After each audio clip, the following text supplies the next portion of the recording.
Baik, mungkin di sini sudah ada Bu Linda ya. Halo Bu Linda, apakah Bu Linda sudah bisa bergabung dengan kita? Oke, Halo, nah, halo, lagi ya di udah sini. bergabung. Siap. Iya, terima kasih. Apa kabar semuanya? Terima kasih Alhamdulillah aku udah sehat. di sini ya. Terima kasih Pak Ridwan telah membuat acara ini terjadi. Ini pasti calon orang kaya nih semuanya yang bergabung malam ini ya. Wah, harusnya sih memang calon orang kaya semua nih Bu Linda, karena Pasti memang dong, semuanya sudah siap nih, punya bibit pohon aset yang besar sekali ya, sehingga nanti bisa membiayai orang tua jalan-jalan ya, memenuhi kebutuhan keluarga.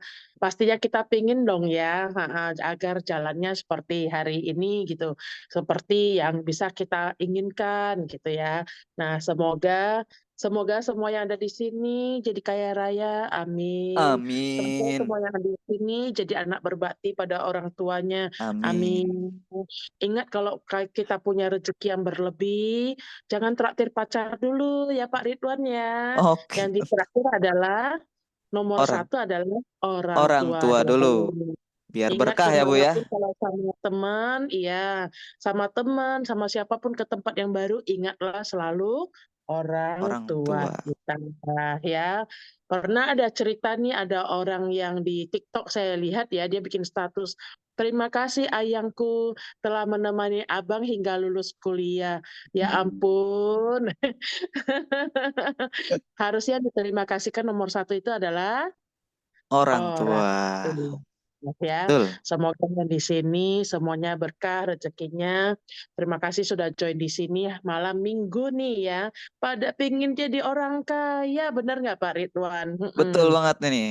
Udah effort ya kan mhm. di malam Minggu tetap Pasti bisa, pasti bisa. Namun pastikan ya, kita itu siap untuk menjalaninya. Semakin mudah, kita semakin dini kita jalaninnya, maka nanti semakin cepat kita mendapat hasilnya.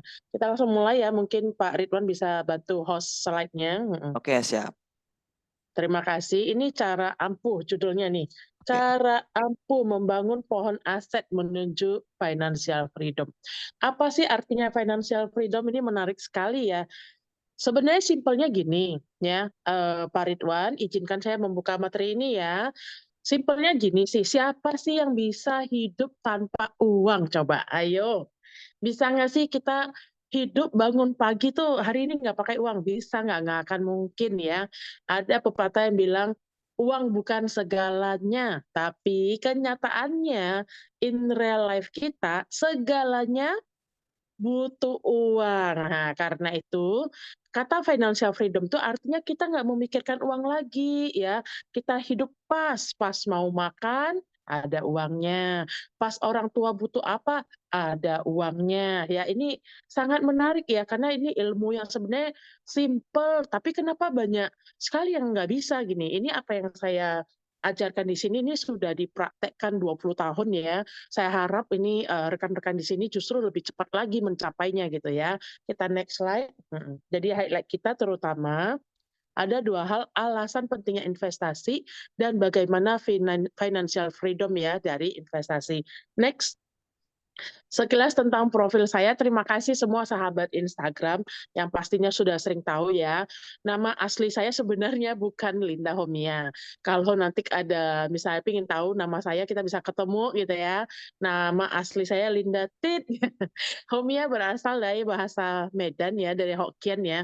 Homia artinya beruntung. Jadi ada suatu masa dalam hidup saya pingin pilihan hidup saya selalu beruntung. Kalau beli saham langsung naik, habis jual turun dulu biar bisa dibeli lagi ya.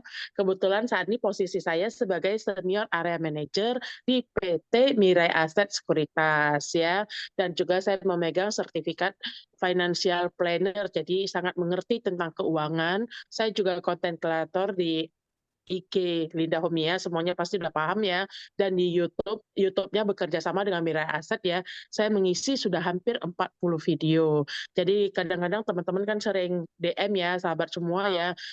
Bagaimana bagaimana coba deh lihat videonya itu sebenarnya hampir semuanya sudah pernah dibahas ya. Tapi kalau misalnya ada yang belum paham bisa tanya Pak Ridwan, bisa tanya saya. Ilmu kita sama kok. Ilmunya tuh sebenarnya sama kok financial freedom ya. Nanti prakteknya saja nih. Gampang apa susah nih ya kita laksanakan laksanakan ya. Next. Nah, ini Instagram saya, terima kasih semuanya. Awal mulanya saya nggak sangka sekali ya Instagram ini bisa sampai sebegini. Awal mulanya cuma 200 follower, ini sekarang udah sampai berkembang 24.000 ya. Semoga ilmu yang dibagikan kepada semua sahabat, baik nasabah Mirai Aset maupun non-sahabat Mirai Aset, semuanya dapat ilmu. Semuanya akan jadi orang kaya. Kan enak ya, kalau hidup ini nggak mikirin uang lagi, kalau mau belanja ya belanja aja gitu ya. Pokoknya udah ringan deh kepala ini soal uang gitu ya. Nah, kita mulai dari alasan pentingnya investasi. Sebenarnya simpelnya gini, kita pengen jadi orang kaya. Betul nggak? Coba angkat tangan nih. Di sini kan bisa angkat Ayo, tangan ya. Yang pengen jadi angkat orang tangan. kaya. Iya, yang pengen orang kaya nih kan di sini ada kayak logo angkat tangan gitu ya. Yang pengen jadi orang kaya nih, angkat dulu tangannya nih ya. Kalau di kolom chat tuh kan bisa ya. Ada kayak Banyak. tanda angkat tangan Udah gitu ya. pada Jangan langsung gitu angkat ya. tangan aja tuh Bu Linda. Aduh, jangan nih, jangan angkat tangan nih ya. Berarti apa? Semuanya pengen jadi orang kaya. Inilah kita harus paham nih. Jadi saat kita menabung itu ya, ada orang bilang ke saya nih, saya sangat susah menabung. Ya berarti dia nggak pengen jadi orang kaya, selesai. Semua orang yang bisa kaya itu sudah pasti habitnya harus mulai dari menabung. Nah, next slide ya. Kita orang kaya, wes kita semua di sini orang kaya ya, saya yakin ya. Amin. 30 orang yang hadir di sini pasti udah meniti jalan ke arah orang kaya. Orang kaya menganggap uang yang ada di dirinya itu adalah aset. Orang kaya menganggap uang yang di dompetnya itu adalah benih. Benih-benih yang harus dikembangbiakkan. Orang kaya menganggap uangnya walaupun cuma 100 perak, 1.000 perak, 10.000 perak, itu adalah bibit ya untuk jadi pohon aset. Ini nih mindset orang kaya. Jadi uang itu harus bertumbuh terus-menerus bertumbuh dengan cara mendapatkan passive income dari aset yang kita miliki. Kalau uang kita masih dikit ya, ini sangat penting nih. Justru kita harus menganggap uang itu benih gitu ya. Kita cari kerjaan lebih ya, kita pulang hemat, kita harus kembangbiakkan uangnya. Jangan dikit-dikit uang dipakai buat healing. Hey, belum waktunya. Kalau udah punya pohon aset gede, kayak pohon beringin ya silakan bebas sok ya. Tapi kalau uang masih dikit, coba fokus nih, mikirin isi kepala, mikirin tambah duit gitu ya. Nah, supaya kita punya rule jadi orang kaya. Next slide. Nah, jadi kalau kita udah paham nih ya, kenapa kita penting investasi, ya itu tadi kita pengen jadi orang kaya gitu ya. Kita pengen punya apa? Kita pengen punya pohon aset. Saya sering sebutnya pohon aset ya, sebenarnya simpelnya kita pengen punya pohon uang. Bayangin nih kalau kita punya pohon uang gitu ya, kalau lagi butuh uang nih Pak Ridwan, tinggal petik uangnya mau pakai buat apa gitu ya. Betul. Nah, pohon uang di sini itu bisa buat membeli impian, keluarga kita sama sejahtera. Ingat lagi kalimat di awal, segalanya butuh butuh apa Pak Ridwan? Uang. Butuh uang. Iya. Maka habis selesai webinar ini, lihat uang di dompet kita ini loh benihnya. Kalau mau belanja itu disayang-sayangin, ya. Mm, Jangan mudah keluar uang gitu ya. Karena harus kita ingat kalau ini adalah benih pohon uang. Kalau nggak kita kembang biakan, dihabis-habisin gitu ya. Kan sayang gitu ya. Dan paling penting itu mengalahkan inflasi. Inflasi simpelnya adalah harga barang makin lama makin Makin naik. Lah, kalau uang kita juga harus kita kembang biakan agar makin lama makin naik. banyak gitu Makin ya. banyak ya. Makin banyak. Mulainya mindset dulu ya Pak Ridwan ya. Betul, betul. Karena percuma kalau misalnya mindsetnya belum benar gitu loh. Tiap kali lihat uang itu gemeteran, kayaknya pingin habisin gitu loh. Nah, coba tuh mindsetnya ditukar nih kalau lihat uang tuh pingin ditambah dulu gimana ya. Saya baru-baru ini, saya cerita dulu ya sebelum saya ini ya. Saya baru-baru ini tadi pagi saya sarapan sama mama saya ya. Mama saya cerita nih ada kenalannya dapat uang ya, dapat uang banyak langsung deh foya-foya, healing sana healing sini. Nah, terus saya bilang ke mama, "Mak, nggak diajarin nih pohon aset." Waduh, susah sama orangnya. Kalau udah punya uang kayaknya pingin jajan aja. Nah, hati-hati kalau punya mindset begini ya. Oke, kita next. Nah, kalau kita udah ngerti nih, pentingnya kita pengen punya pohon uang nih. Nah, kita harus melihat uang dengan mata yang berbeda. Uang tuh ada dua jenis ya. Dibelikan aset atau dibelikan liabilitas. Apa sih aset ini? Intinya simpelnya gini, saya nggak mau menjelaskan dengan bahasa ekonomi yang ribet ya. Intinya kalau menjadi aset itu adalah barang itu menjadi sesuatu yang akan dapat uang lagi, itu. Kalau liabilitas itu adalah menjadikan sesuatu yang mengeluarkan uang. Nah, ini ada contoh-contohnya ya. Misalnya kalau aset itu cash, alat-alat, intinya mendatangkan uang. Nah, kita lihat next slide aja deh, lebih jelas nih. Next slide, kita lihat nih. Mobil. Nah, kita lihat nih. Mobil, aset atau liabilitas? Banyak orang punya pengen mobil, nggak salah sih, punya mobil itu kan keren gitu ya, nggak salah, semua orang boleh punya mobil. Tapi ingat dulu, mobil itu aset atau liabilitas. Kalau mobil itu terus-terusan mengeluarkan uang, mesti cuci mobil keluarin uang, mesti isi bensin keluarin uang, mesti parkir keluarin uang, maka mobil itu tidak mendatangkan income. Kalau tidak mendatangkan income, ini berarti income-nya tidak ada. Maintenance-nya besar karena mesti ke ini ya, ke bengkel, cuci mobil. Ada teman saya bilang, sekali ke bengkel mobil 3 juta. Wah kan sayang ya, terus mesti bayar pajak. Nah, kalau kita lihat berarti net income-nya itu minus, negatif. Tapi kalau mobil kita sewa, ada teman saya punya Alphard, ya, dia bilang nih, sejak kamu bilang mobil bisa jadi aset, tiap Sabtu Minggu mobil Alphardnya untuk disewakan kondangan, sekali sewain 2,5 juta. Nah ini mendatangkan income. Kalau sesuatu mendatangkan income, walaupun barangnya sama, itu menjadi aset. Mobil ditaruh di bagasi aja, di garasi aja ya, tidak ada tidak ada untuk kegiatan mendatangkan uang, itu jadi liabilitas. Tapi kalau mobil menjadi alat untuk mendatangkan uang, itu jadi aset. Rumah juga demikian, ya. Rumah kalau kita pakai sendiri, kita bayar uang listrik sendiri, kita maintenance sendiri, berarti kita keluar duit terus ya, membayar uang listrik, uang PBB, uang ini itu, berarti rumah itu menjadi liabilitas. Tapi kalau rumah kita punya 10 kamar misalnya ya, 9 kamarnya kita koskan. Nah, terus mungkin rumah kita ada di hook mendatangkan iklan nih. Kan seringnya ada rumah-rumah di atasnya ada iklan ya Pak Ridwan ya. Ya, Berarti rumah betul. itu menjadi apa coba? Menjadi aset. Menjadi aset. Ini harus hati-hati. Bahkan beli handphone ya juga bisa menjadi aset atau liabilitas. Handphone akan menjadi aset kalau terus-terusan dengan handphone itu untuk mendatangkan uang. Handphone akan menjadi liabilitas kalau dengan handphone tersebut terus-terusan mengeluarkan uang. Hati-hati. Itu sebabnya uang kita harus hati-hati belanjanya. Itu sebabnya saya sangat bingung ya, misalnya ada orang tuh hobinya belanja. Kalau belanja dengan hasil cuan, it's okay. Kalau belanja dengan uang hasil kerja, pikirkanlah berapa energi yang kita pakai ya untuk mendapatkan uang tersebut gitu ya.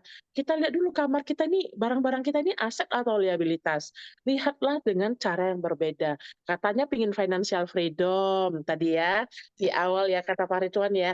Katanya pingin jadi orang kaya, tapi kok hobinya sama mindsetnya sama sekali nggak menunjukkan sifat orang kaya ya. Nah, sampai saat ini saya belum punya rumah, saya belum punya mobil. Kenapa? Karena saya masih dalam tahap ngumpulin pohon aset. Walaupun udah dividen 3 digit ya, Oh. Januari sampai Juni ini, ya terus terang nih, dividen saya udah berluber-luber. Dapatlah 1, 2 mobil. Terus capital gain juga ya, intinya sudah bisa bayar kontrakan, kasih mama makan bulanan, wah mantap lah ya. Bahkan sejujurnya sudah mengalahkan penghasilan saya bekerja gitu ya. Tapi masih bekerja ya. Heeh, kenapa masih bekerja? Ya biar nambah fulus lagi. Nanti di akhir ini ya, stay tune, saya akan kasih lihat hasil con saya Pak Ridwan ya. Ini Oke. rahasia nih. Sebenarnya kalau di IG itu saya nggak pernah muncul ini khusus sahabat yang ada di sini nih, yang 30 orang nih ya, pada bisa lihat nih, bisa lihat, wow, beneran nih ya connya ya. Next. Nah, kita lihat nih, kita lihat nih, membangun aset ketika muda. Jadi, sering banyak yang DM di IG, "Ibu, saya sudah umur sekian, apakah terlambat membangun pohon aset?" Tiada kata terlambat. Karena mulainya itu mindset, ya. Kalau mindsetnya sudah menganggap uang kita adalah benih, uang kita adalah bibit ya, kita jadi lebih hati-hati mau usia berapapun, ya. Jadi kalau hari ini mendengar, hari ini juga stop scroll-scroll toko orange katanya, scroll-scroll toko ijo ya, yang kalau nggak penting-penting tuh ya nggak usah di-check out lah ya. Nah, ini ada contohnya nih yang di sebelah kanan nih Bu Linda ketika lagi kurus, ketika berusia 20-an ya Pak Ridwan ya. Iya iya. Yang di kiri ini temennya Pak Ridwan nih, yang masih muda nih. Ya kita lihat nih, kalau sama-sama kerja, 2 orang sama-sama kerja, tapi bedanya uangnya kemana. Yang di kiri nih masih anak muda, gas kan katanya gitu ya. Kalau begitu dapat uang buat bayar uang makan, beli baju, gadget baru, dikit-dikit healing ya, beli mungkin speaker baru, TV baru, komputer baru, pokoknya uangnya buat itu deh. Kalau ada uang tuh pengennya cicil mobil ya, beli jam tangan, pokoknya buat show off ya. Nah, ini generasi muda zaman sekarang yang sejujurnya saya sedih lihatnya gitu ya. Sebenarnya bukan sekarang aja, dari zaman saya dulu, itu sudah ada banyak orang seperti itu. Dan apa yang terjadi ya, dengan Linda yang muda, kalau saya menganggap dari zaman saya muda aja sejak saya bisa kerja ya, saya sangat hati-hati pegang uang saya ya. Saya sangat merasa semua uang saya itu berharga.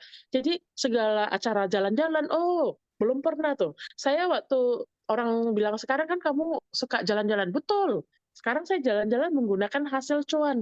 Namun dulu, waktu awal saya ngumpulin bibit pohon aset ya, saya sama sekali tahan diri, tahan gitu ya. Orang lain cicil mobil, cicil rumah, saya sibuk cicil beli saham. Orang lain sibuk healing, saya sibuk baca buku, weekend, atau ikut webinar seperti ini.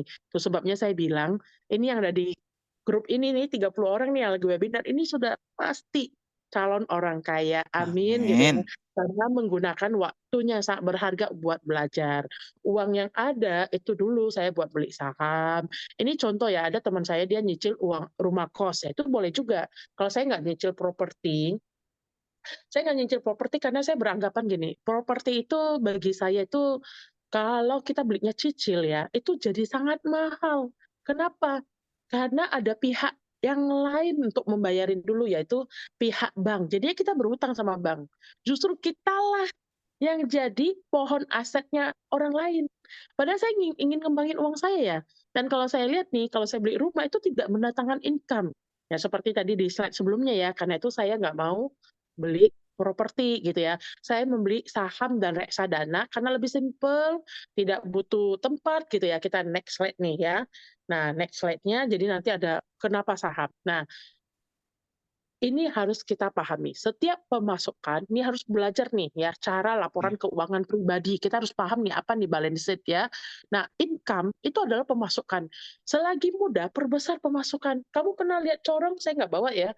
Corong itu bentuknya huruf V ya, Pak Ridwan tahu ya corong ya? Tahu ya. Corong itu bentuknya V. Nah, selagi muda kita masih ada tenaga ya, usahakan penghasilan kita tuh seperti corong nih, gede nih di V-nya gitu. Tapi kalau pas pengeluarannya tuh kecil nih, mepet nih di bawah. Supaya apa? Supaya ada selisihnya untuk dibelikan aset. Aset. Dan kurangi liabilitas yang pengeluaran, asetnya itu dikembangbiakkan supaya menghasilkan lagi ya. Nah, jangan buru-buru dulu healing, jangan. Tunggu sampai menghasilkan cuan. Saya kalau jalan-jalan ke luar negeri ya, itu paling hanya pakai maksimal 1% dari total aset ya. Sekarang bahkan persennya saya bikin lebih kecil lagi, karena kenapa? Itu adalah cara kita meriward diri sendiri dari hasil cuan.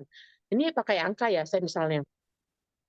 Ada orang kalau punya uang 5 juta, dia udah nggak tahan, pengennya healing, 5 juta bisa kemana? Kuala Lumpur, gas. Setelah pulang 5 jutanya kemana? Hilang. Tapi gimana kalau kita bersabar dulu, 5 juta nabung dulu, apa saja boleh, emas kayak, saham kayak, reksadana kayak, pokoknya ditabung aja dulu ya. Kalau kita lakukan setahun akan jadi 60 juta. 60 juta ini kita tahan juga, masih tahan. Anggap saja akhirnya terkumpul 100 juta ya. Nanti bisa dapat persentase cuannya 1% kan 1 juta. Hmm. Itulah yang boleh kita pakai buat healing.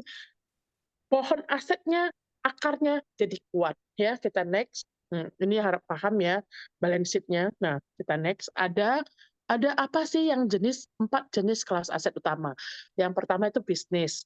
Nah, kalau kita punya uang, orang kalau biasanya cara uang, ya bicara uang, yang punya uangnya udah banyak banget ya, mereka biasanya orang-orang kaya itu buka bisnis, misalnya warung, toko, usaha, perusahaan. Tapi kalau uang kita masih dikit ya, kita kalau buka bisnis seperti itu yang adanya malah kita kurang pengalaman dan kurang modal. Nah, yang di bawah real estate ya, properti. Beli properti itu juga butuh uang yang mahal, miliaran misalnya. Komoditi itu juga butuh cara. Yang paling simpel kalau uang kita masih dikit ya, itu kita beli saham, obligasi, reksadana. Itu start dari 100.000 bisa. Untuk beli saham, kita misalnya masuk Mirae Asset nih ya, start 10 juta, namun kalau beli saham itu satu lot itu bisa. Jadi uang kecil bisa kita kembangbiakkan. Kita nggak harus nunggu uang besar ya. Next slide, kita lihat nih. Nah, grafik saham Bank Mandiri. Nah, kenapa saham? Ini saya kasih contoh grafik saham Bank Mandiri ya. Pada umumnya saham, kenapa saham bank? Saya kasih tahu ya. Kita itu kebiasaan nabung uang di bank. Tapi tahu nggak? Kita kalau simpan uang di bank, Januari 10 juta, Desember jadi berapa? Misalnya abang apa aja deh. Umumnya bank itu kalau tabungan bunganya kecil, 1% sampai 0, 3% ya? Kalau saya ngomong kecepatan boleh di-chat itu minta stop ya, karena memang saya sangat bersemangat ya buat sahabat-sahabat semua jadi sering ngomongnya tuh ngegas gitu ya, pengen gitu ya, rasanya pengen cepat-cepat keluarkan isi kepala saya gitu. Makanya kalau di IG tuh kok bikin story tuh kayak tulisannya kecil-kecil tapi panjang, karena yang ada isi kepala itu banyak gitu ya, pengen berbagi seperti itu gitu ya. Nah, jadi kenapa saham bank? Kalau kita nabung di bank ya, bunganya kecil, kena administrasi gitu ya, yang ada uang kita tergerus. Tapi kalau kita beli saham bank, kita secara teratur nih, mungkin ada yang hobi beli setiap turun, ada yang hobi DCA. DCA itu dollar cost averaging ya. Jadi tiap bulan beli-beli terus. Nah, kita mendatangkan dividen, yang di mana dividennya itu lebih menarik dibandingkan kalau kita nabung. Nanti di bawahnya ada slide kenapa saham bank itu saya akan berikan point of view-nya yang bagus ya kalau kita simpan long term ya. Nah, jadi kenapa saham? Yang paling pasti pertama mengalahkan inflasi. Baru-baru ini ada DM dari sahabat IG ya, dia bilang, "Terima kasih Bu, saya beli BBRI 4.100 tanggal 19." Luar Waduh. biasa ya, baru beli nggak sampai 1 bulan sudah plus 12%. Makanya kita harus bisa melihat harga murah adalah diskon. Buat yang belum beli, harus beli. Kalau yang sudah beli gimana? Jangan ketinggalan juga diskonnya, kapan lagi dapat harga saham diskon. Yang ada kalau harga saham turun tuh pada panik, pada DM, Iya. "Gimana Bu kalau turun kalau turun?"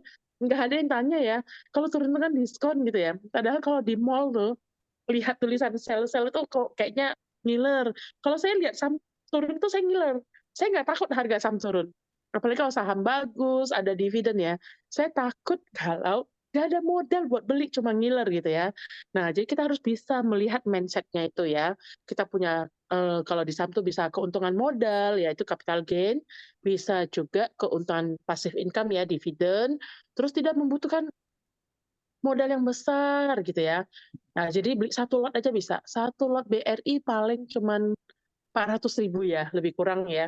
Jadi kalau kita punya 500.000 udah bisa beli satu lot BRI ya. Nah, aset yang liquid kapanpun mau jual bisa, Senin sampai Jumat, hari kerja. Dan yang paling penting itu dibawa kontrol diri sendiri ya. Dibawa kontrol diri sendiri, jadi kita bisa ngatur ya. Nah, ini kalau kenapa saham. Next slide. Nah, sebelum saya lanjut nih, siapa yang di sini sudah punya akun saham?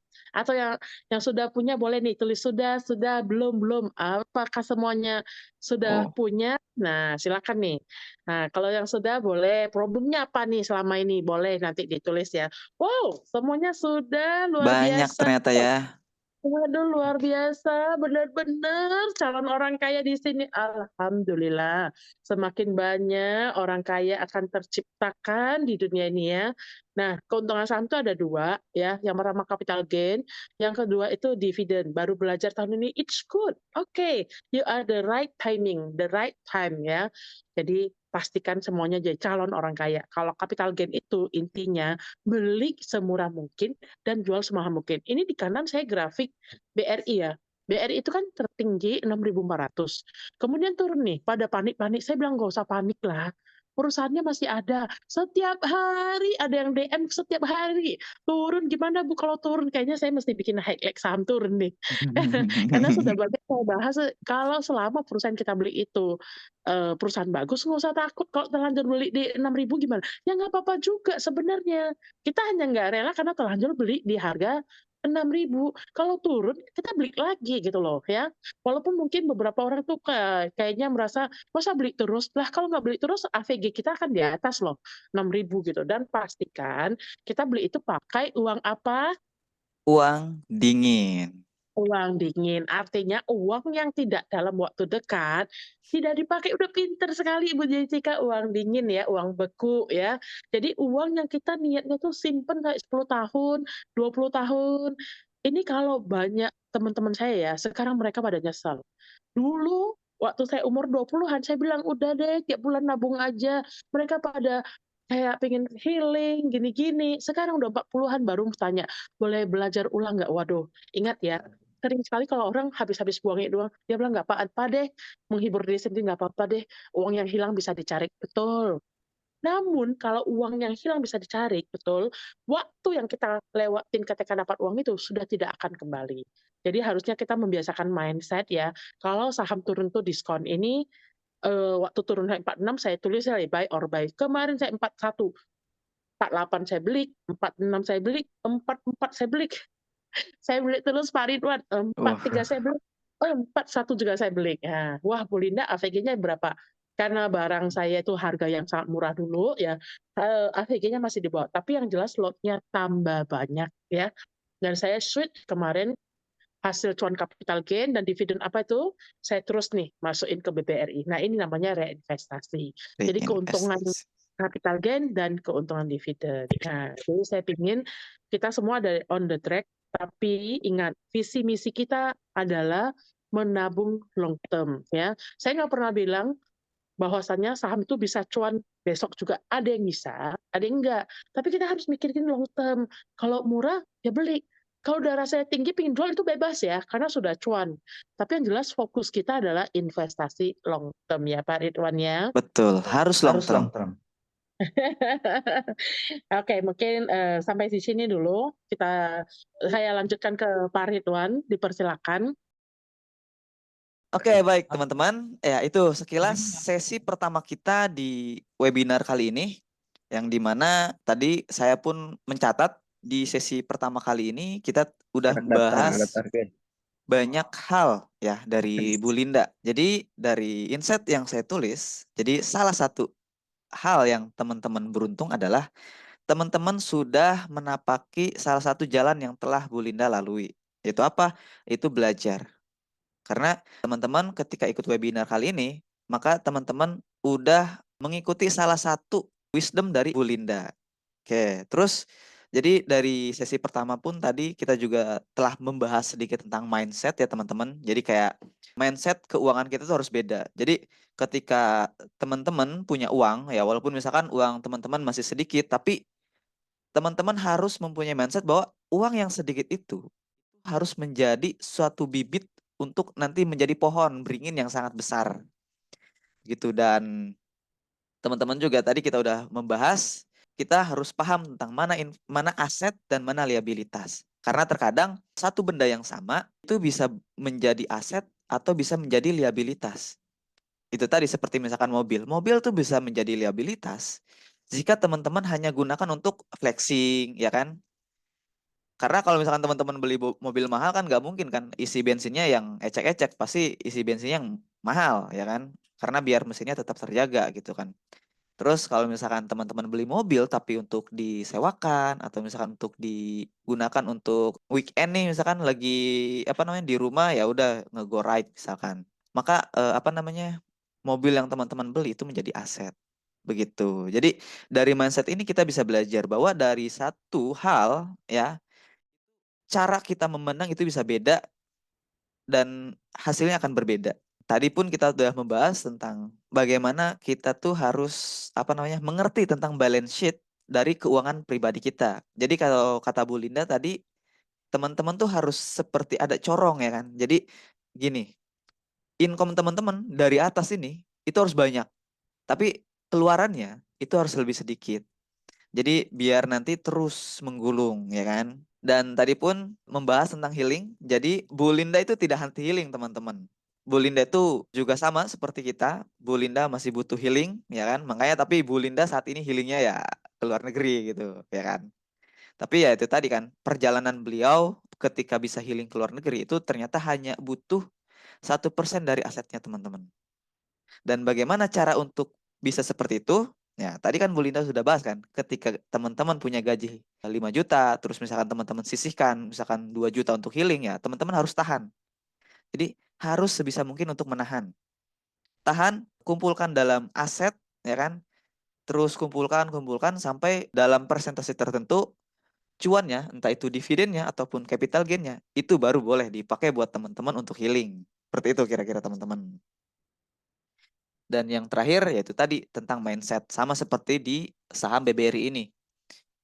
Kita tahu BBRI ini saham yang bagus. Jadi ketika harganya turun, ya apa yang harus kita lakukan? Karena mindsetnya di sini ada dua ya kan teman-teman. Ketika saham BBRI turun, ya ada yang buy gitu kan. Ada yang beli, ada yang meninggalkan. Karena apa ini BRI turunnya jauh banget dari 6.450 tapi ke 4 ribuan gitu kan. Jelek nih ya itu. Seperti itu teman-teman. For your information teman-teman, jika teman-teman ingin mencapai financial freedom, tentu teman-teman harus mempunyai alat dan bahannya. Salah satu alat dan bahannya adalah tentu rekening investasi. Dan kebetulan Miraset adalah perusahaan global di bursa kita sendiri, Bursa Efek Indonesia. Miraset adalah salah satu pemain dari top sekuritas yang ada di Indonesia untuk hal urusan investasi. Mulai dari saham, obligasi, dan reksadana pun kita ada. Jadi kebutuhan investasi di capital market kita semua ada.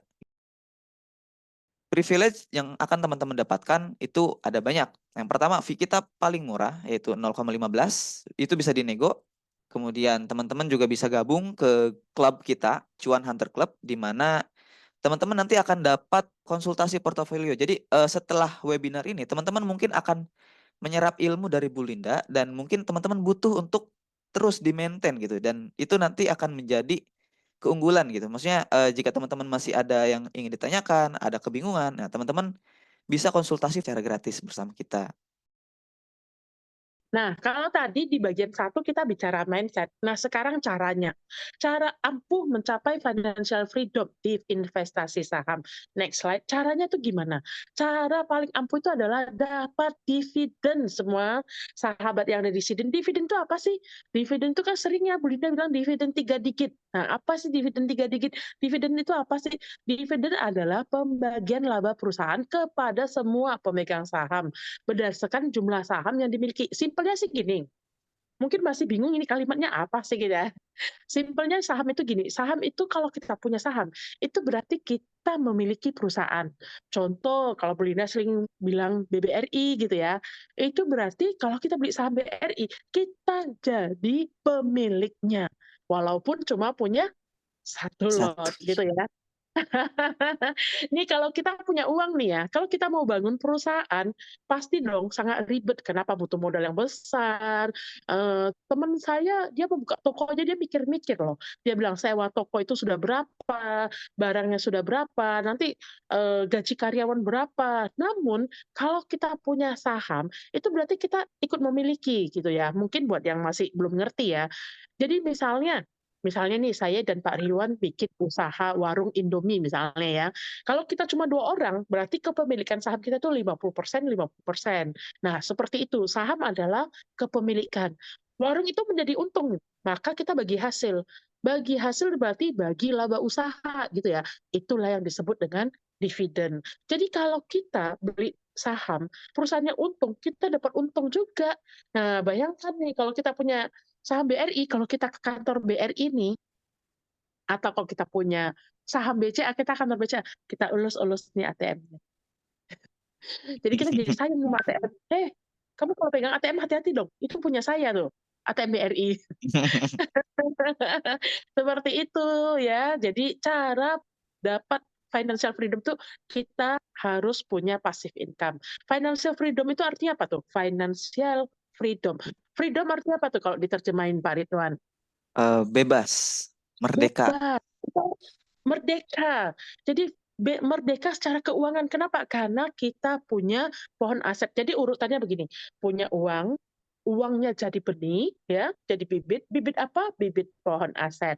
Pohon aset beli apa? Ini bisa macam-macam, tapi di sini saya fokusnya saham dan reksadana. Hasil saham apa? Hasil saham itu ada dua. Apa? Udah ingat ya urutannya ya? Ya, Punya capital gain, punya dividen. Capital gain itu apa? Kalau beli murah dan jual mahal, itu capital gain. Kalau misalnya kita mau simpan long term, ya biarin aja capital gain-nya nggak dipakai-pakai. Ya sambil nunggu capital gain naik, kita bisa nih dapat dividen tiap tahun. Hasil dividen itu uang loh, tunai. Nah itu boleh kita reinvestasikan lagi, boleh beli saham gitu ya. Jadi supaya apa? Supaya pohon asetnya makin besar. Nanti kalau udah pohon asetnya makin besar ya, ini urutannya tadi udah nangkap ya semua yang dengar sini ya. Kalau urutannya makin besar ya, saatnya baru kita menikmati hidup. Bayangkan ya, kalau kita punya uang 1 juta, ya Pak Ridwan ya, betul. kita kembangin jadi 10 juta. 10 juta kembangin jadi 100 juta, itu akan berbeda loh.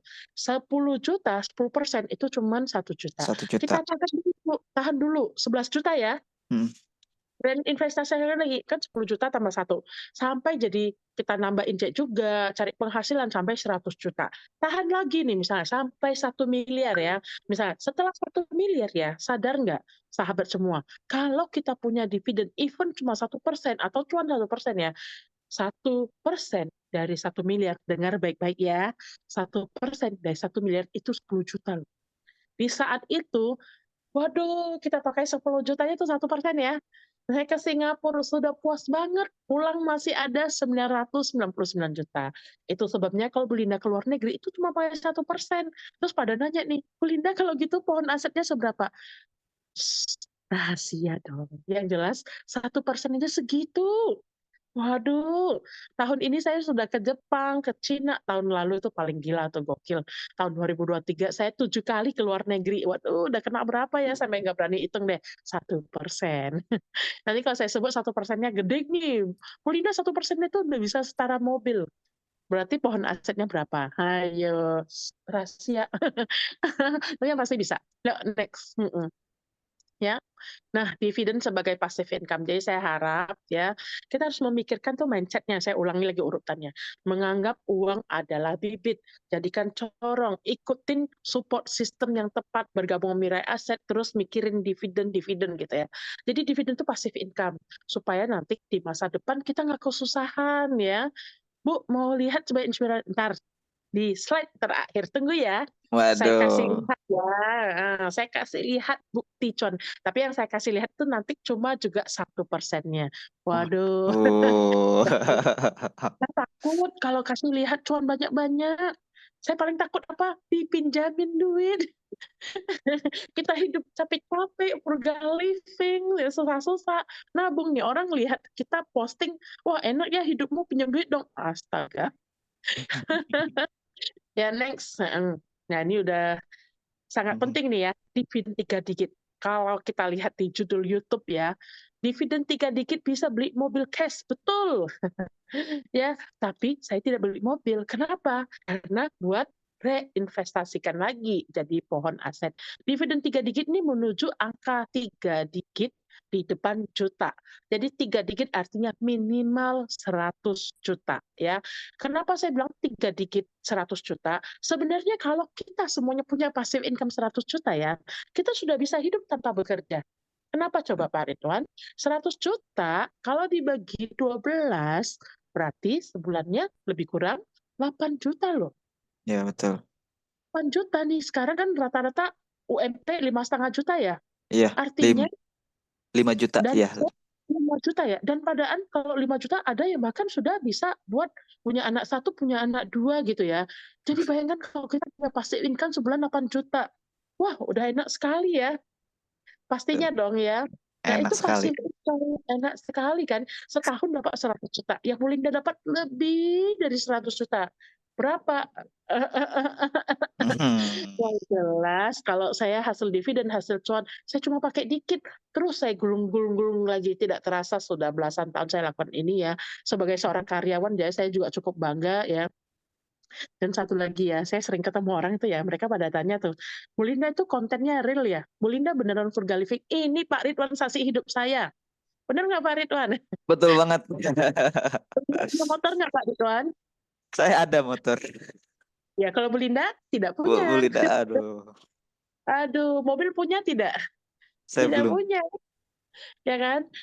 Punya rumah belum? Belum. Heeh. Masih konteksnya bangun pohon aset ya. Jadi masa pertanyaan orang yang pertama ketemu saya dia bilang, "Bu Linda kontennya benar, tidak punya mobil, tidak punya rumah." Benar, ya. Saya masih fokusnya pohon aset walaupun pohon aset saya sekarang mau beli rumah cash bisa, kecil. Mau beli mobil cash bisa. Saya anti cicilan ya. Saya harap semua sahabat yang di sini ini nanti menempuh langkah dapat passive income. Ya, next.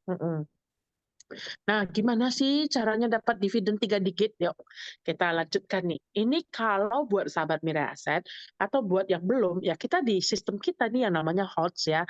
Ada menu yang di sini menu 01, menu berapa ini coba lihat nih ya.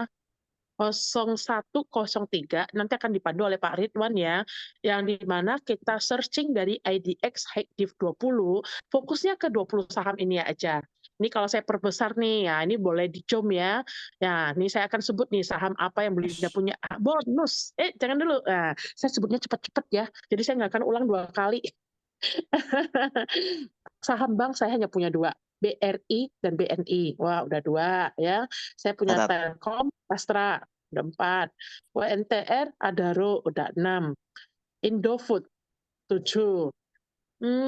PTBA, 8. Ada 8 saham yang di list ini. Nah, saham yang lain dapat dividen tapi tidak di sini. Jadi sebenarnya IDX High 20 ini panduan buat kita, nggak harus semuanya 20, pilih yang mana kita suka. Saya sendiri sekarang punya 20 saham. Nah, ini tips ya yang tidak ada di slide, jadi dengar baik-baik. Orang sering tanya saya nih kalau di DM ya, jadi Bu Linda punya saham itu nggak pernah jual-jual ya? Oh ya jual dong, kalau nggak jual gimana dapat cuan ya Pak Ridwan ya? Jadi saya punya yang namanya itu alokasi aset. Alokasi aset itu misalnya gini, kalau saya punya 10 juta ya, saya punya 10 juta, ada bagian dari saham saya itu 70% atau 80% itu adalah saham yang menghasilkan dividen. Saya masih butuh capital gain. Jadi ada saham yang saya memang simpannya buat long term. Namun ada saham, ada uang, bagian uang saya tuh sekitar 20% ya, hanya buat tiktokan kalau saya cari nih, ini kemarin kayak gitu lagi pakai murah-murah tuh, saya incer tuh kayak bulan Maret ya atau apa itu INKP itu turun sampai 7.800. Ini buat contoh case ya. Ini tidak ada di slide ya. INKP sampai 7.800, INKP ini ada perusahaan bagus, tapi sayangnya dividennya kecil. Saya nggak tertarik gitu sebenarnya. Tapi karena berhubung harga makin turun ya, wah ini menarik sekali. Boleh beli 7.800, jualnya 1.900 ya dapat 17 juta itu dividen kita dan nggak harus tiap hari, kita harus pinter ngincarnya yang seperti itu. Nah, itu namanya cuan capital gain. Uang yang saya dapat saya reinvestasi lagi ke bagian dividen. Jadi kalau kita punya uang itu dibagi 3. Pertama buat cuan dividen porsinya paling besar, kedua untuk capital gain porsinya lebih dikit, dan satu lagi buat dana darurat itu simpanlah di reksadana, yaitu di Navi. Kita punya produk ya selain buat beli saham ya, kita juga bisa beli reksadana ya Pak Ridwan ya.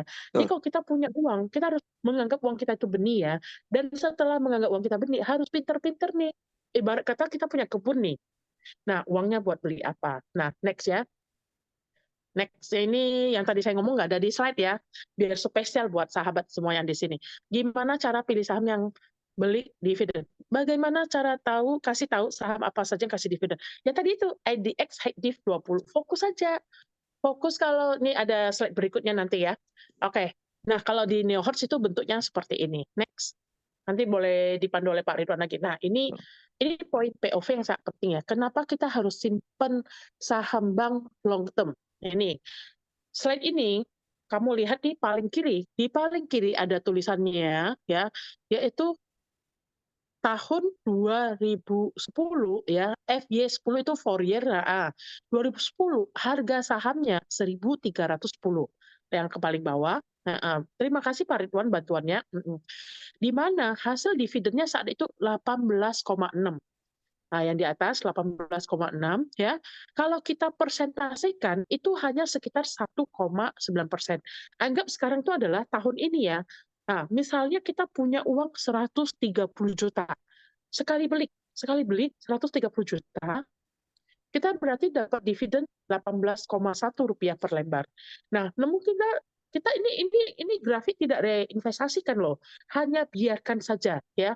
Kalau grafik yang reinvestasikan lebih gede lagi karena lotnya tambah banyak ya, karena beli lagi. Nah, anggap saja uang yang 1.310 itu kita beli dan diamkan aja, kemudian kita langsung ke ujungnya, di 2020 yang grafiknya turun ya.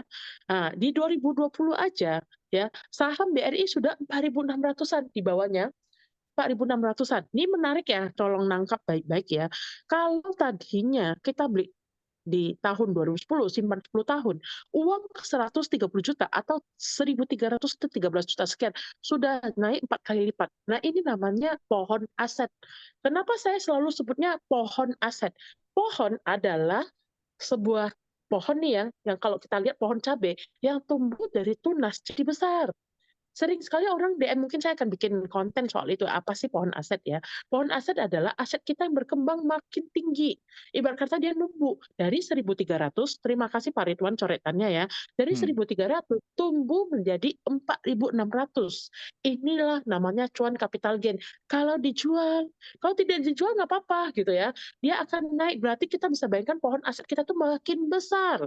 Yang tadinya 1.300 kita beli dengan uang seratusan juta, 10 tahun kemudian atau 13 juta terserah ya, harga 1.300, 10 tahun kemudian menjadi 4.600 dan menghasilkan dividen sebesar 98,9 yang di atas. Nah, ini selama 10 tahun, dividen yield-nya telah menjadi 10%. 10% dari mana? 10% adalah yield dari harga yang tadi kita beli 1.300-an. Itu lebih kurang ya. Nah, berarti kalau kita beli 1.300 harusnya berapa tuh kalau, dividennya 130, kenapa 10% itu lebih kurang? Karena ada dividen kadang BRI bisa tambah 2 kali gitu ya. Nah, saya langsung ke yang kanan, ini saya bikin grafiknya sampai 2022 ya. Di 2022 ya, harga sahamnya 4.700-an, sebenarnya kalau saya bikin grafik sampai 2024 ya, itu sampai 6 ribuan gitu loh. Nah, itu pun saya nggak jual nih kalau misalnya mau tambah grafiknya ya, karena sekarang kembali ke 4 ribuan. Nah, makanya kenapa saya bilang beli. Kapan lagi kita dapat harga BRI seharga 2 tahun yang lalu gitu misalnya, ya. Nah, jadi jatuh nih handphone-nya. Sebentar ya, heeh. Saking semangatnya. Ya, Nah, jadi di sini coba stop di 2022, di sini dividennya 288,2 yang di atas. Ini kalau kita anggap tadi kita beli 1.300 ya, berarti kita dari dividennya itu menjadi 30%. Ini yang disebut pohon aset. Pohon aset itu dari benihnya kita beli 1.300, seiring waktu dia makin besar harganya.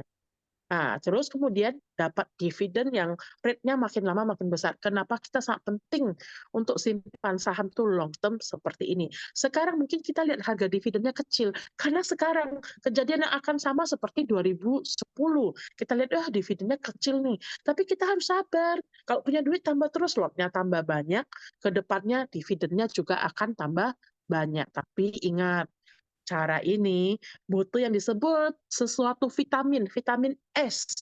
Apa tuh vitamin S? Sabar. Sabar. Heeh. Karena butuh waktu untuk pohon-pohon jadi besar. Ya, sama seperti kalau saya lihat pohon nih, kalau saya jalan-jalan saya suka lihat pohon. Ini pohon berapa lama ya jadi pohon. Nah, jadi kita butuh yang namanya sabar, vitamin S. Ini slide sangat penting ya, karena orang yang bisa memahami ini, akhirnya dia punya rasa sabar yang tinggi. Saya bisa begini karena saya punya rasa sabar di 20 tahun yang lalu.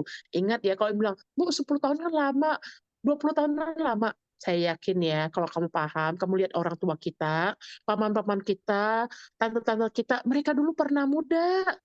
Yang 20-an akan jadi 30-an, yang 30-an akan jadi 40-an, yang 40-an akan jadi 50-an. Maukah kita melewatkan waktu begitu saja tanpa punya pohon aset? Ya, pikirkanlah hal itu ya. Jadi setiap kali lihat uang, ih, ini bibit nih, ini benih, jangan dipakai gitu loh. Ingat, di masa depan uang kita nilainya akan lebih berharga. Pahami ini ya. Oke, next slide. Saya harap semuanya paham nih. Terima kasih buat Pak Ridwan coret-coretannya nih sangat berharga. Nah, ini nih. Boleh dibersihkan nih coret-coretannya. Oke, gimana cara dapat dividen 3 digit? Itu tergantung uangnya berapa. Kalau uang 1 miliar, punya 10%, itu sudah 100 juta. Kalau punya 300-an juta aja, dividen yield-nya 33%, nanti saya tulis 30% ya, sudah 100 juta. Ya berarti lebih kurang 90 juta lah ya kira-kira ya. Artinya, untuk dapat dividen 3 digit minimal yang 100 juta, ada 2 faktor, uangnya berapa, persentasenya berapa. Ya tergantung nih, saat ini sahabat semua punya uang berapa nih? Kalau belum masih 1 digit, it's okay, you are the right track ya. Pikirkan itu, ingat, bola salju besar itu mulai dari bola salju kecil. Gulung-gulung ya, itu ada yang namanya Albert Einstein bilang, hukum keajaiban dunia ke-8, yaitu adalah compounding. Uang Compounding. kita kalau terus digulung-digulung nanti makin lama makin besar. Next.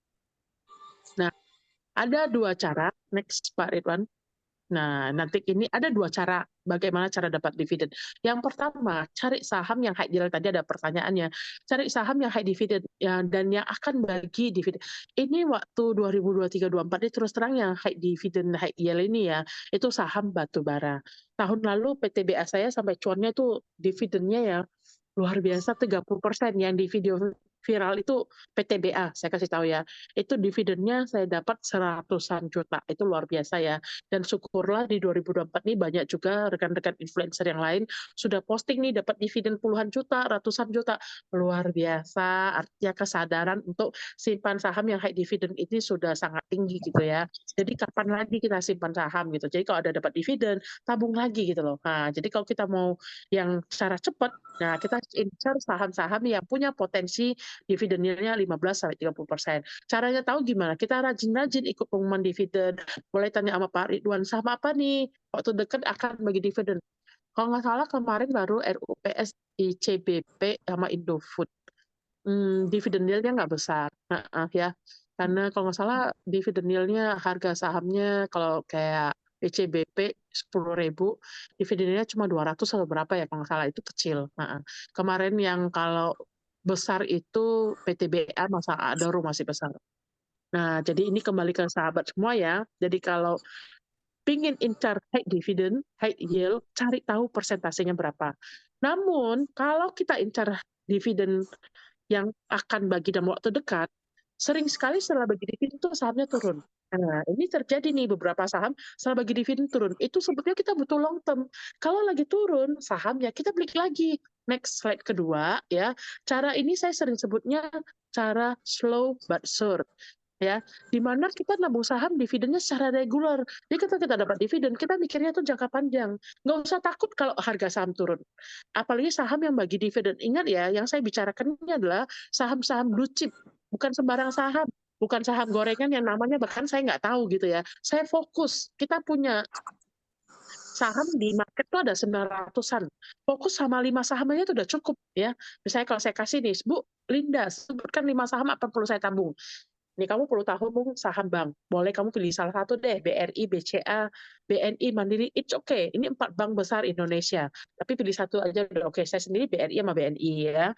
Terus Telkom. Nah, misalnya PTBA, Adaro, Indofood. Kamu bebas meramu portofolio kamu. Kalau uang masih dikit gimana Bu? Satu saham saja cukup. Dan yang paling penting kalau uang masih dikit, rajin-rajin ikut kelasnya Mirai Aset gratis ya. Beli buku, upgrade diri, cari penghasilan kayak corong supaya kamu on the track gitu ya. Next. Nah, ini bedanya saham yang berdividen sama enggak. Kenapa saya selalu bilang beli saham yang punya dividen? Kalau punya saham yang berdividen, itu seperti pohon yang punya buah. Jadi kita punya buah-buahan nih, dibandingkan kalau punya pohon yang nggak ada buahnya. Next. Kita lihat lagi next. Nah, ini nih pohon aset yang banyak buah-buahnya nih. Nah, ini kita lihat nih ada nama-nama sahamnya apa nih, Bank Mandiri, BCA, bintang-bintang silahkan tebak sendiri. Rahasia dong ya. Oke, kita next. Yang paling penting itu konsistensi ya, nabung terus. Ya, konsistensi is the key frugal living, biar uangnya nabung terus gitu ya. Next. Nah, ini investor sukses saya. Ini adalah suhu saya, Warren Buffett dan Pak Lo Keng Hong yang dijuluki sebagai Warren Buffett Indonesia. Kita di sini sampai jam 9 ya, sahabat semua ya. Iya, Nanti betul. kalau Pak Ridwan mau perpanjang boleh, yang mau nanya ya. Sabar ya, dikit lagi saya akan sampai ke slide terakhir. Bocoran saham Linda apa saja gitu ya, dikit lagi. Nah, kalau kata Warren Buffett, pasar modal adalah tempat mentransfer uang dari orang nggak sabar ke orang yang sabar. Nah, ini adalah slide-slide petuah para suhu-suhu saya ya. Kalau nggak ada mereka, nggak ada saya hari ini ya. Next. Hmm. Ini kata Warren Buffett yang sangat menancap gini ya. Kalau kamu nggak menemukan sebuah cara untuk membuat uang ketika kamu tidur, kamu akan bekerja sampai kamu mati. Oga loh. Masa kerja kayak mati ini. Saya pingin santai di masa tua, makanya harus tabung pohon aset dari sekarang ya. Next. Nah, kalau kata Pak Lokeng Hong, harta karun terbesar di dunia ada di dalam pasar modal, bukan di dasar laut. Sangat disayangkan bila ada orang tidak mengenal pasar modal. Ini saya terkesan sekali sama beliau ya. Role model saya benar-benar gitu ya. Beliau sangat humble orangnya, beliau sudah punya uang banyak, juga tidak pakai barang branded, masih pakai baju yang sederhana, benar-benar suhu saya. Ya, next. Nah, ini juga yang paling penting nih. Kata Bill Gates nih, terus terang kalau ingat ini, dulu itu saya dari keluarga yang tidak mampu ya. Dulu itu saya seperti anak muda lainnya, saya juga misalnya kesel gitu ya. Orang lain kok bisa gampang gitu kemana-mana, jalan-jalan, punya uang banyak, tapi sampai saya menemukan quote ini. Kata Bill Gates nih, kalau kamu lahir dari keluarga miskin, itu bukan salahmu. Tapi kalau kita masih miskin, kalau kamu masih miskin, itu salah kamu sendiri. Kenapa? Karena kamu tidak menguasai ilmu melipat gandakan uang menjadi banyak. Nah, ini sangat nancap di saya ya. Saya nggak pernah menyalahkan keluarga saya. Itu semua salah saya kalau saya nggak bisa jadi orang kaya. Next. Ini slide terakhir ya. Ini slide terakhir yang merupakan motivasi suhu saya. Jadi di film Batman ya, anak mudanya nanya nih sama Batman, what is your superpower again? Apa kekuatannya? Karena Batman ini bukan Superman. Kalau Superman kan punya bisa sinar mata laser ya, punya kekuatan. Tapi kekuatan Batman ternyata adalah dia jawab apa? I am I'm rich. rich. Kaya. Jadi kekayaan adalah power, sahabat semua. Karena itu kita harus kaya. Kita nggak dilahirkan punya kekuatan super. Kita bukan Superman, bukan Wonder Woman. Tapi kalau kita kaya, kita punya power. Semoga motivasi ini masuk ya ke semua sahabat semua yang ada di sini. Di sini saya ada catatan buat teman-teman. Jadi yang pertama, Bu Linda itu senang dengan saham-saham bank. Oke, itu boleh dicatat ya teman-teman. Terus yang kedua, gulung terus uang kamu. Jadi kalau misalkan kamu punya uang, beli saham yang berdividen, terus dividennya direinvestasikan lagi. Terus yang ketiga, carilah saham-saham yang berdividen. Yang keempat, pelajari alokasi aset. Ya kan? Nah, tadi Bu Linda tuh udah spill tuh, alokasi aset dia tuh 70% di saham dividen, ya kan? Terus apa 20%-nya di saham-saham capital gain, dia nyari-nyari capital gain, terus yang sisanya itu untuk dana darurat ya kan itu tahu kita tahu ya seperti tadi bilang kita tidak tahu market itu akan seperti apa jadi dana darurat ini penting untuk disisihkan agar saham yang kita beli sewaktu-waktu mungkin ya kan amit-amitnya turun kita ada cash untuk beli lagi. Terus nanti pun akan dipandu oleh saya ya. Tadi kan kita ada sedikit pembahasan tentang yang mungkin buat teman-teman tuh agak jelimet ya seperti apa itu dividen, apa itu harga saham, apa mungkin yield tuh apa sih kok tadi ngomongin 10 tahun yang lalu kok yieldnya 1% terus 10 tahun kemudian yieldnya 30% maksudnya apa sih itu nanti kita belajar ya biar teman-teman paham apa maksud dari Bu Linda gitu. Terus selanjutnya wisdomnya itu adalah harus sabar teman-teman. Jadi yang namanya investasi itu harus sabar. Dan strategi yang diterapkan oleh Bu Linda untuk beli saham itu adalah DCA, dollar cost averaging, yang dimana itu adalah strategi yang slow but sure gitu teman-teman. Dan yang terakhir, konsistensi adalah kuncinya. Jadi kalau teman-teman udah konsisten di tadi tuh tips-tips yang tadi saya jelaskan, hasil dari kesimpulan Bu Linda, nah itu teman-teman semoga ya bisa kita akan seperti Bu Linda Homia. Oke, itu kesimpulan dari saya. Saya mau nanya, jika sekarang saya sedang nabung aset di saham BBCA, tapi Mm-mm. nanti 7 bulan ke depan akan saya pakai untuk biaya menikah, apakah cara saya sudah bagus? Karena saya nabung di reksadana, profitnya sangat kecil sekali. Makanya saya pindah ke saham. Mohon arahannya. Begitu kira-kira. Oke. Tadi kan udah dibilang ya, uangnya harus uang Dingin. dingin. Kalau dingin itu berapa lama, Bu? 10 tahun, 20 tahun. Bagi saya kalau 7 bulan itu setengah panas, setengah dingin ya. Karena kenapa ya? Di saham ini adalah kita nggak bisa tahu besok mau naik apa turun. Walaupun banyak ilmu teknikal ya, bisa misalnya kita anggap akan naik akan turun. Saya khawatirnya nanti jikalau kalau udah deket-deket waktunya menikah dan uangnya sedang butuh, kondisi market ini tidak tahu ya, ini karena saya bukan peramal ya, karena Mhm. kemungkinan aja bisa naik terus bisa. Kenapa butuh long term ya? Karena kita bisa ini maksudnya bisa untuk menahan diri gitu loh. Tapi kalau misalnya semakin punya kebutuhan yang penting ya, maka nanti ketenangan hati kita itu sangat terganggu. Kita jadi terpikirkan nanti pas kalau saya butuh uangnya, lagi naik apa lagi turun. Kalau saya sarankan, jangan semua uangnya ada di saham kalau dalam waktu dekat ya. Mungkin lebih baik 50% aja dan mungkin lebih baik ke reksadana saja ya. 50%-nya boleh nanti dibantu oleh Pak Ridwan investasi apa yang di reksadana yang bagus ya. Betul. Mungkin 50%-nya bisa ke dalam produk-produk misalnya money market yang lebih pasti gitu ya. Yang maksudnya nggak terlalu gonjang-ganjing kayak saham, apalagi waktu 7 bulan itu sebentar lagi ya. Jadi saya jangan sarankan 100% di saham. Saham saham itu kalau dalam waktu dekat itu sangat riskan karena bisa bisa cuan banyak, bisa juga nyangkut banyak dalam waktu yang singkat gitu. Jadi saya khawatirnya tuh kena mental, itu aja sih. Kalau kuat untuk itu ya nggak masalah dan punya sudah dana cadangan. Jadi menjawab ya semoga ya. Tadi ikut ini dari awal. Screening saya simpel. Asalkan saham itu dapat dapat apa?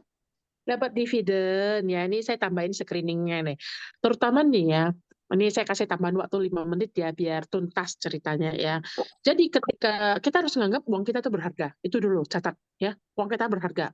Jadi kalau kita beli saham, tentu kita pingin saham itu naik dong. Pasti ya, pasti. Semua orang habis beli saham, langsung semua jadi religius nih. Rajin berdoa, semoga sahamnya naik ya Tuhan. Betul? Ya Pak Ridwan ya. Betul. Eh, Namun kondisi itu tidak selalu sesuai keinginan kita. Ada kalanya setelah kita beli saham, saham itu turun. Kenapa saya cari saham yang berdividen? Supaya kalau sahamnya turun, dan kenapa uang dingin? Supaya kalau sahamnya turun, saya nggak panik. Karena saya tahu, saya nggak butuh uang itu. Ya udah, biarin aja.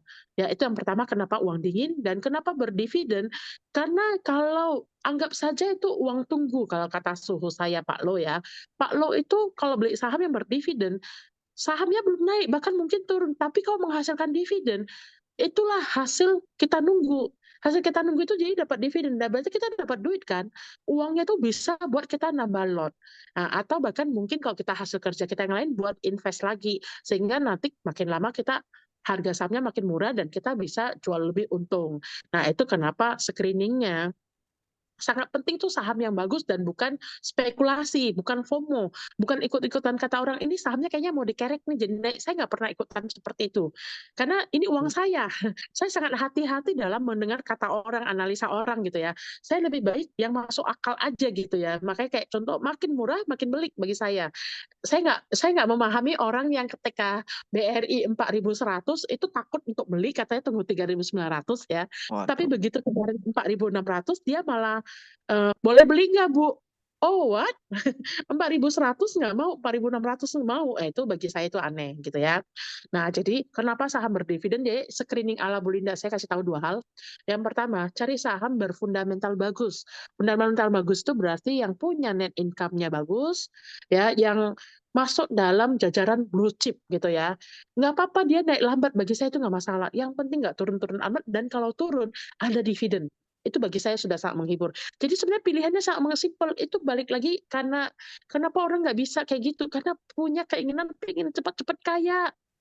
Padahal saya kasih tahu nggak ada tuh orang yang berhasil dengan cepat-cepat kaya. Kita cukup slow motion aja. Jadi kalau yang bersedia ikut cara saya, slow but sure pasti kaya daripada punya iming-iming. Saya nggak pernah iming-iming orang ya akan cepat kaya, nggak ada. Nggak ada itu jalan itu bohong. Hanya sedikit orang yang bisa gitu ya. Nah itu jawaban saya ya.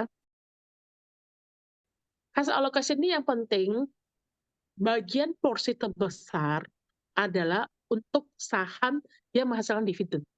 Kenapa? Karena kalau turun, kamu punya modal sambil turun, sampai tunggu itu punya modal tambahan gitu loh. Kalau untuk capital gain tuh lebih baik dikit aja dan alokasikan juga dana darurat kita ke reksadana. Jadi cuma 3 sih kalau alokasi saya, saham dan reksadana. Sahamnya yang capital gain dan dividen. Porsi capital gain itu lebih dikit. Bagaimana katanya cara menilai harga saham itu udah overprice? Dan bagaimana cara Mmm. kita menilai harga saham wajar tuh adanya di berapa sih gitu katanya kira-kira? Heeh. Ini pertanyaan yang sangat menarik, tapi butuh kita pendalaman lagi tuh sudah mesti open-open laporan keuangan, laporan, Oke. IPS, tapi paling gampangnya sih kita lihat dari harga IPS-nya itu ada di materi YouTube saya, nanti saya share ke Pak Ridwan ya. Menilai harga saham wajar kalau nggak salah, MOS kalau nggak salah, margin of safety, nanti saya cari Oke. linknya di YouTube. Karena itu butuh penjelasan yang lebih dalam, tidak cuma sekedar jawab ya. Nah, jadi khusus pertanyaan ini saya akan kasih link jawabannya ke Pak Ridwan. It's okay untuk nyangkut di saham yang harga tinggi. As long sahamnya berdividen dan posisi, "Oh ini sudah oke sudah oke." Tidak usah melakukan apa-apa. Kalau terus dibilang, "Kalau cut loss terus beli saham yang tadi beli di harga tinggi itu dapat dividen nggak?" Kalau enggak, kenapa beli waktu itu? FOMO ya? Jadi sebenarnya kalau kita udah terlanjur beli di harga tinggi, itu nggak masalah, as long tuh sahamnya dapat dividen. Saya nggak pernah nganjurin orang cut loss ya. Jadi pastikan itu anjuran cut loss tuh sangat berat bagi saya. Saya cari uang itu buat dapat uang. Ingat, pengertian bibit pohon aset itu, aset itu artinya apa? Mengembangbiakkan uang. Cut loss itu mengurangi uang loh, itu liabilitas loh berarti. Jadi hati-hati ya, coba pikirkan baik-baik ya. Mhm. Bagaimana daftar di Meraset? Bagaimana cara gabung ke komunitas kita? Teman-teman bisa chat ke nomor admin ini 085777297929. Jadi nanti teman-teman bisa untuk konsultasi lebih jauh ya. Konsultasinya bisa apa aja jam. Mungkin karena teman-teman kan di sini punya banyak apa namanya mindset yang berbeda dan nanti kita akan bantu sesuai dengan tujuan keuangan teman-teman. Jadi mungkin kalau misalkan teman-teman nanti ada yang kayak butuh investasi tapi untuk nikah ya kan, daripada di tabungan mending diinvestasikan, siapa tahu kan dapat cuan ya lebih enak. Nah itu nanti kita diskusikan setelah akunnya jadi ya, kita diskusikan dan kita carikan instrumen investasi apa yang tepat buat teman-teman, karena di Mirae Asset semua produk pasar modal kita ada, mulai dari saham, obligasi hingga reksadana kita sudah ada. Jadi nanti kita akan screening spesial buat teman-teman yang konsultasi gitu. Nanti kita carikan yang terbaik buat teman-teman. Kita akan advice teman-teman sebaik mungkin. Dan jika memang masih ada yang lupa atau misalkan mau ditanyakan masih bingung, kita nanti akan kasih edukasi ke teman-teman. Saya hanya buka sebentar saja, saya akan kasih kode ke Pak Ridwan, buka sekarang ya. Kalau saya bilang Oke. 1, 2, 3 close ya Pak Ridwan ya. Nah ini bukti saya cuan ya, jreng jreng jreng jreng ya. Yang disebut dividen 3 digit waktu itu ya adalah saham, nah ini adalah saham PTBA saya, cuan 142 juta. Ini adalah list dividen saya 2023 yang di sebelah kiri ya, dan ini adalah capital gain. Wah Bu Linda sering cuan. Oke tutup, bye-bye.